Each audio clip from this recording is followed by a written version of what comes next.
Two men climb a hill in Brazil. Hours later, they're found dead. No signs of a fight, no poison in their bodies, and no explanation at all. But the strangest detail? Both are wearing mysterious lead masks, covering only their eyes. What really happened on that hillside? On August 20th, 1966, a boy flying a kite on Vintam Hill, near Rio de Janeiro, stumbled across something horrifying. Lying in the grass were two men, both dead. Next to them, empty water bottles, wet towels, and a cryptic note. No signs of violence, no struggle, just silence. The men were identified as Manuel Pereira de Cruz and Miguel José Viana, two electronic technicians from a small town. They were respected, ordinary men, which only made the mystery deeper. Why would they travel all the way to Rio, climb a hill, and die under such bizarre circumstances? Next to the bodies was a piece of paper with a chilling message. 1630, be at the specified location, 1830, ingest capsules, after effect protect metals, await signal mask.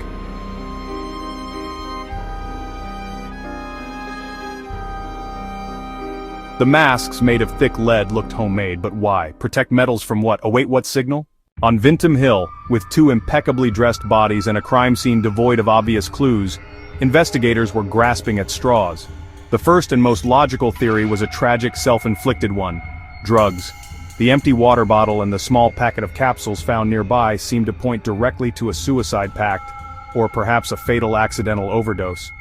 It was a clean, simple explanation for a scene that was anything but. The bodies were rushed to the morgue for toxicology screening, with detectives expecting a quick confirmation. But the lab reports only deepened the mystery. Technicians ran comprehensive tests, screening for every known poison, barbiturate, and narcotic of the era. The results were stunningly, impossibly clean.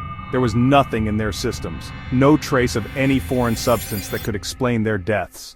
In a single stroke, the most straightforward explanation was completely obliterated, leaving investigators back at square one. Frustrated, police turned to the next possibility: foul play.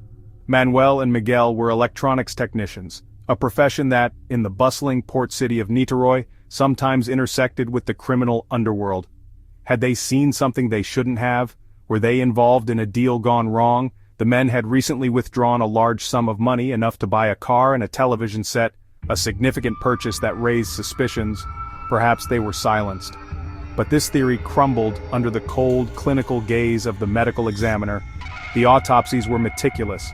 The report confirmed no bullet wounds, no stab wounds, no signs of asphyxiation. There were no defensive injuries on their hands or arms, not even a single bruise to suggest a struggle. Their bodies were laid out neatly, side by side, a posture of calm repose, not violent conflict.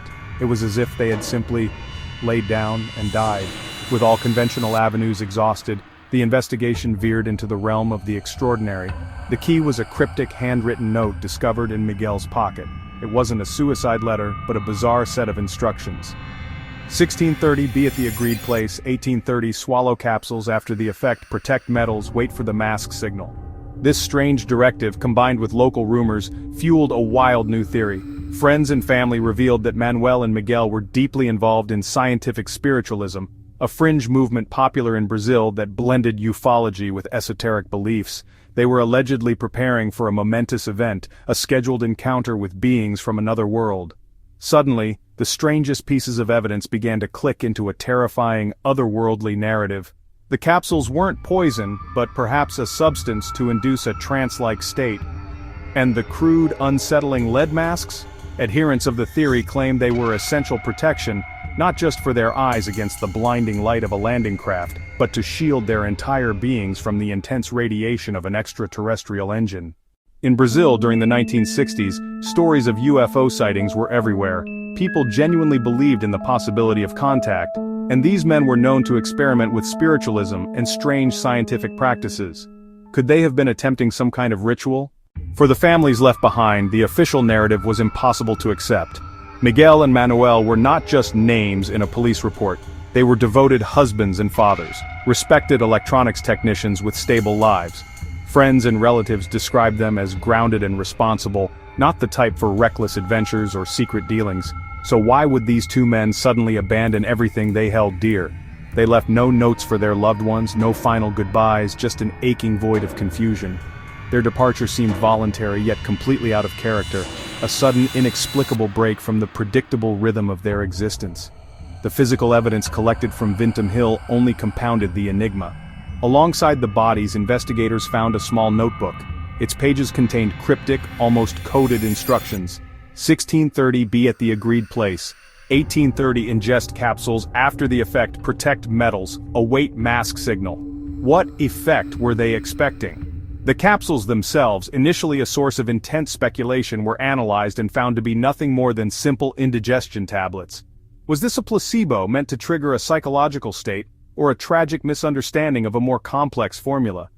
Their other preparations were just as perplexing. They had a single empty water bottle and 2 small towels, but no food or survival gear. It wasn't the kit of men planning a long stay. Instead, every item seemed to have a specific, almost ritualistic purpose, as if they were following a precise checklist for a singular, brief and transformative event. The choice of location, Vintum Hill, was another piece of the puzzle. A remote, windswept place overlooking the city, it offered seclusion and a clear view of the sky. Why this specific spot? It was as if they were keeping a final, fatal appointment with something or someone they expected to appear in this isolated theater. They lay down side by side, not in a struggle, but in a posture of waiting, a silent vigil that ended in their deaths.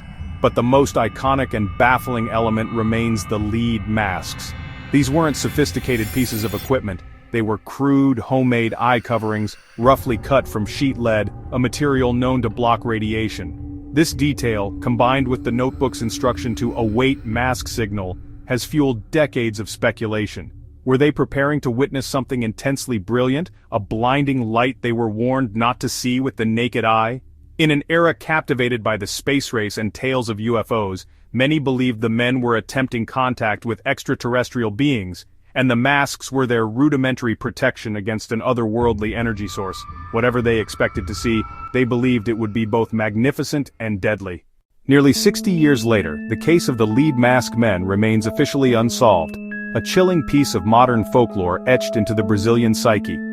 The official investigation may have gone cold, but the story itself has never died, leaving a trail of baffling clues that continue to haunt the nation. The strange scene on Vintum Hill, the impeccably dressed men, the bizarre lead masks, the cryptic notebook, is a puzzle with no definitive solution. So what truly happened to Manuel and Miguel? On the surface, they were ordinary electronics technicians, but beneath that facade, they were deeply immersed in the world of scientific spiritualism, a movement that sought to blend the paranormal with empirical evidence. Were they simply chasing fringe science, hoping to prove the existence of otherworldly phenomena, or had their esoteric pursuits led them to something far more dangerous? Their cryptic notes hinted at a scheduled event, a meeting with the unknown. One popular theory suggests they were spiritualists attempting a ritual to contact another dimension, the lead masks intended to shield them from a psychic blast. Another darker possibility is that they were victims of a very human plot. Could they have been meeting someone to illegally sell radioactive materials, with the masks providing crude protection? Or were they accidental witnesses to a secret military operation silenced for what they saw? From UFO encounters to espionage, the possibilities are chilling. What do you believe happened on that hill? What was the true purpose of the lead masks? Drop your theory in the comments. Like this video if this mystery gave you chills. Subscribe for more real stories the world still can't explain.